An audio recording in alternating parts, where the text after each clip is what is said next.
Bismillahirrahmanirrahim. Assalamualaikum warahmatullahi wabarakatuh. Kami dari kelompok 5 ingin menyampaikan hasil diskusi dari kelompok kami yang bermateri biaya tenaga kerja langsung, yang beranggotakan yang pertama saya sendiri Muhammad Ibnu Masruri, yang kedua Ismi Elok Ramadhani, yang ketiga Anissa Fajar Vitara, yang keempat adalah Aryana Citra Dewi. Selanjutnya kami akan membahas berkaitan dengan yaitu pengertian dari tenaga kerja.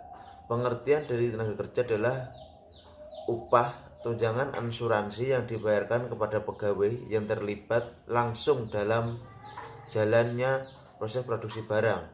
Misalnya pegawai di bagian perakitan produksi atau yang mengoperasikan mesin untuk membuat produksi.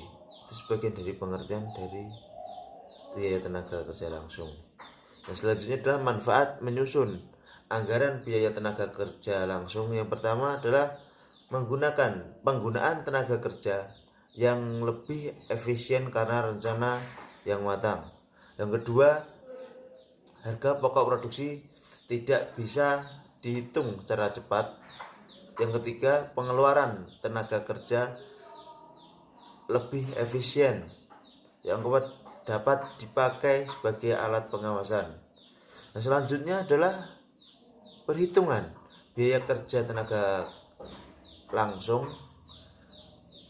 Biaya tenaga kerja langsung, sebelum melakukan perhitungan, langkah pertama adalah mengetahui lebih dahulu dasar satuan utama.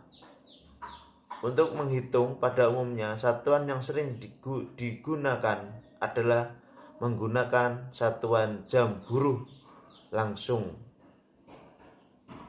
Selain itu, perlu diketahui juga soal beberapa komponen biaya tenaga kerja langsung, yaitu meliputi yang pertama, besarnya jumlah barang yang diproduksi.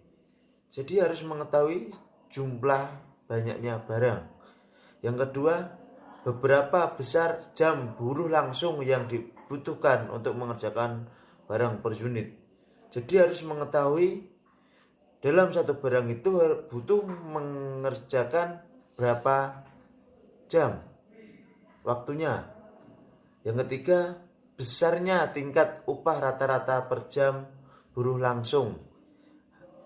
Jadi mempunyai target barang sekian dengan upah yang sekian. Yang keempat, apa jenis barang yang dihasilkan oleh perusahaan. Jadi jenisnya barang itu harus jelas yang akan dibuat tadi. Yang kelima, berapa lama waktu produksi barang atau kuartal. Jadi harus mengetahui lamanya barang yang harus diproduksi, berapa jam, berapa hari, mungkin berapa tahun yang harus dikerjakan. Melanjutkan presentasi yang selanjutnya, yaitu tentang produktivitas tenaga kerja. Rasio produktivitas sama dengan input per output. Proses produksi yang efisien akan menghasilkan produktivitas yang tinggi. Pengukuran produktivitas tenaga kerja bertujuan untuk menentukan indeks dan membandingkan hasil aktual dengan standar kinerja yang menjelaskan output fisik tenaga kerja per jam seperti yang dijelaskan di atas. Selanjutnya yaitu definisi klasifikasi tenaga kerja. Tenaga kerja merupakan daya kerja fisik maupun mental yang menggunakan sumber daya manusia atau karyawan untuk menghasilkan produk atau jasa. Tenaga kerja yang diklasifikasikan menjadi dua, yaitu tenaga kerja langsung dan tenaga kerja tidak langsung. Biaya tenaga kerja adalah bentuk timbal balik atas jasa yang diberikan disebabkan adanya penggunaan sumber daya manusia atau karyawan tersebut. Komponen biaya tenaga kerja dibagi menjadi 4, yaitu gaji dan upah pokok. Yang kedua, insentif atau program insentif individu, kelompok dan organisasi. Yang ketiga, upah dan premi lembur. Yang keempat, ada program pensiun. kurva belajar. Teori kurva belajar adalah teori yang menyatakan bahwa setiap kali jumlah unit kumulatif menjadi 2 kali lipat, maka rata-rata waktu jumlah kumulatif per unit berkurang sebesar persentase tertentu. Model teori tersebut dinamakan model pembelajaran waktu rata-rata kumulatif atau Cumulative Argent Time Learning Model atau model RATE. Dari model kurva belajar dari tabel tersebut, 90% adalah tarif konsisten penggambaran total output. Dari tabel tersebut terdiri dari 5 kolom yang berketerangan unit, jumlah jam tenaga kerja rata-rata kumulatif yang diperlukan per unit, estimasi total yang diperlukan untuk melakukan tugas, output per jam, biaya tenaga kerja per unit. Untuk mengetahui estimasi total jam yang diperlukan untuk melakukan tugas, kita harus mengalihkan unit dengan jumlah jam tenaga kerja rata-rata kumulatif yang diperlukan per unit. Untuk mengetahui output per jam, kita harus menggunakan unit, kemudian unit dibagi dengan jumlah jam tenaga kerja rata-rata kumulatif yang diperlukan per unit.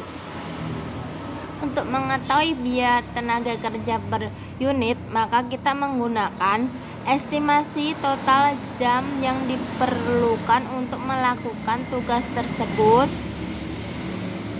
dibagi dengan unit dikali dengan total produksi.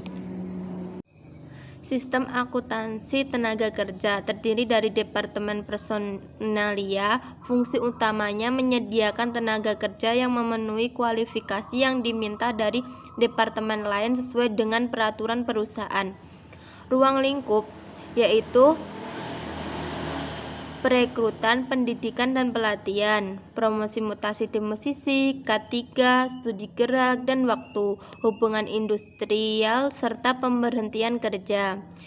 Yang kedua yaitu Departemen Perencanaan Produksi. Fungsi utamanya untuk menyesuaikan jadwal produksi dan mengeluarkan perintah kepada Departemen Produksi untuk melakukan proses produksi sesuai dengan schedule yang telah ditetapkan. Selain itu juga membuat skema secara spesifik, urutan operasional mesin dan tenaga kerja serta mengeluarkan dokumen atau formulir untuk meminta bahan ke Departemen Gudang. Yang selanjutnya yaitu departemen ketiga yaitu Departemen Pencatatan Waktu. Fungsi utama mencatat waktu kerja seluruh karyawan dalam upaya pengendalian tenaga kerja, kartu absensi dan kartu jam kerja. Yang keempat yaitu Departemen Penggajian, yaitu fungsi utama menghitung, menyiapkan dan mendistribusikan gaji dan upah seluruh karyawan di perusahaan. Nah, di sini selanjutnya saya akan menyampaikan materi pada slide ke-12 tentang Departemen Akuntansi Biaya pada perhitungan laporan keuangan di rekapitulasi gaji dan juga upah seluruh karyawan. Nah, di sini diberikan contoh pada PT Sejahtera sebagai perusahaan produksi daging menunjukkan bahwa total gaji dan upah pada bulan Mei tahun 2015 sebesar 50 juta dan pajak penghasilan yang dikenakan kepada setiap karyawan sebesar 5%. Selanjutnya akan dipaparkan pada tabel mengenai bulan Mei. Pada akun kolom biaya gaji dan upah masuk ke akun debit sebesar 50 juta. Selanjutnya di kolom berikutnya pada utang gaji dan juga upah masuk ke akun kredit sebesar 47.500.000. Kemudian pada kolom utang PPh karyawan masuk ke akun kredit sebesar 2.500.000. Selanjutnya pada perhitungan distribusi gaji dan juga upah, contohnya PT Lintas Samudra yang mana gaji dan upah sebesar 50 juta didistribusikan ke masing-masing departemen, yakni pada Departemen Produksi sebesar 20 juta, terdiri dari biaya langsung sebesar 15 juta dan biaya tidak langsung sebesar 5 juta, Departemen Pemasaran sebesar 20 juta, serta Departemen Administrasi dan Umum sebesar 10 juta. Disajikan pada kolom yang telah ditampilkan. Pada bulan April, kolom pertama, akun PDP biaya tenaga kerja langsung masuk ke akun debit sebesar 15 juta. Kemudian kolom berikutnya, BDP aktual masuk ke akun debit sebesar 5 juta. Kemudian beban pemasaran masuk ke akun debit 20 juta. Beban administrasi dan umum masuk kembali ke akun debit sebesar 10 juta. Kemudian biaya gaji dan upah masuk ke akun kredit sebesar 50 juta. Untuk slide berikutnya mengenai gaji, upah, dan juga pajak. Di sini contohnya perusahaan membayar gaji dan upah kepada karyawan sebesar 47.500.000 dan membayar pajak ke negara atau bank persepsi sebesar 2.500.000. Disajikan pada tabel yang telah ditampilkan. Pada bulan April masuk ke akun pertama mengenai utang gaji dan upah ke debit sebesar 47.500.000. Kemudian kolom berikutnya pada kas membayar gaji dan upah kepada seluruh karyawan masuk ke akun kredit sebesar 47.500.000. Kemudian akun utang PPh karyawan masuk ke akun debit sebesar 2.500.000. Kemudian akun kas masuk ke akun kredit sebesar 2.500.000, yakni membayar PPh karyawan ke bank persepsi.